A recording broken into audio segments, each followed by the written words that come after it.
টাঙ্গাইল পৌরসভার কালীপুর ও পাতুলিপাড়া এলাকার মানুষের দীর্ঘদিনের ভোগান্তির কারণ হয়ে দাঁড়িয়েছে একটি অর্ধনির্মিত সেতু। লৌহজং নদীর পার ঘেঁষে 2018 সালে সেতুটির নির্মাণ কাজ শেষ হলেও নির্মিত হয়নি দুই পাশের সংযোগ সড়ক ও মাটি ভরাটের কাজ। ফলে 8 বছর ধরে জনসাধারণের কোনো কাজে আসছে না সেতুটি। ঝুঁকি নিয়ে প্রতিদিন ওই রুটে চলাচল করছেন এলাকার শত শত মানুষ। ব্যাহত হচ্ছে স্কুল কলেজের শিক্ষার্থী ও রোগীদের যাতায়াত। চরম ভোগান্তিতে ওই রুট ব্যবহারকারীরা। টাঙ্গাইল প্রতিনিধি আতাউর রহমান আজাদের তথ্যছবিতে বিস্তারিত। এই বেহাল দশা টাঙ্গাইলের কালীপুর ও পাতুলিপাড়ার লৌহজং নদী এলাকার। যাতায়াত সহজ করতে লৌহজং নদীর পার ঘেঁষে সেতু নির্মাণ করা হলেও কোনো কাজ হয়নি দুই পাশের অ্যাপ্রোচ সড়ক ও মাটি ভরাটের। ফলে ব্যবহারের অনুপযোগী ব্যয়বহুল সেতুটি। আর এজন্য ঠিকাদারি প্রতিষ্ঠানকে দুষছেন ব্যবহারকারীরা। বিষয়টি নিয়ে একাধিকবার পৌর কর্তৃপক্ষকে জানানো হলেও মেলেনি কোনো সুরাহা। চরম ভোগান্তিতে পড়তে হচ্ছে কালীপুর, পাতুলিপাড়া ও আশপাশের অন্তত কয়েকটি ওয়ার্ডের শত শত মানুষকে। বেশি কষ্ট পেতে হচ্ছে শিক্ষার্থী ও রোগীদের।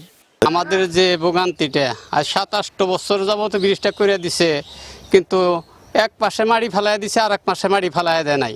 হাজার হাজার মানুষ এখানে চলাচল করে, তারপর অনেক মালামাল নিতে হয়।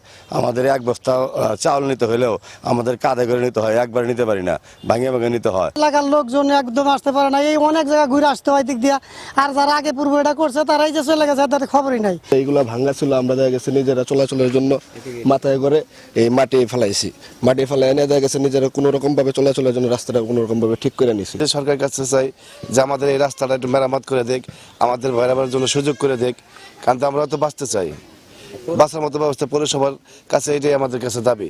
এদিকে এ বিষয়ে ঊর্ধ্বতন কর্মকর্তাদের সাথে আলাপ করে ব্যবস্থা নেওয়ার আশ্বাস দিলেন পৌরসভার উপসহকারী প্রকৌশলী। কালভার্টটা 2018 সালে নির্মাণ করা হয়েছে এবং এটা 5 নং ওয়ার্ড ও 7 নং ওয়ার্ডের সংযোগস্থলে এটা নির্মাণ করা হয়েছে এবং বিষয়টা আমরা ইতিমধ্যে হয়েছি, জানতে পেরেছি। আমরা আমাদের স্যারদের সাথে এই বিষয়ে কথা বলে আমরা পরবর্তী পদক্ষেপ নেব যাতে জনগণ উপকৃত হয়। দুর্ভোগ থেকে মুক্তি পেতে মৎস্য ও প্রাণী সম্পদ প্রতিমন্ত্রী এবং স্থানীয় সংসদ সদস্যের জরুরি হস্তক্ষেপ চেয়েছেন ভুক্তভোগী দুই এলাকার মানুষ। সংযোগ সড়কের কাজ দ্রুত শেষ করে সেতুটি চলাচলের উপযোগী করার দাবি তাদের। Bangla vision news desk.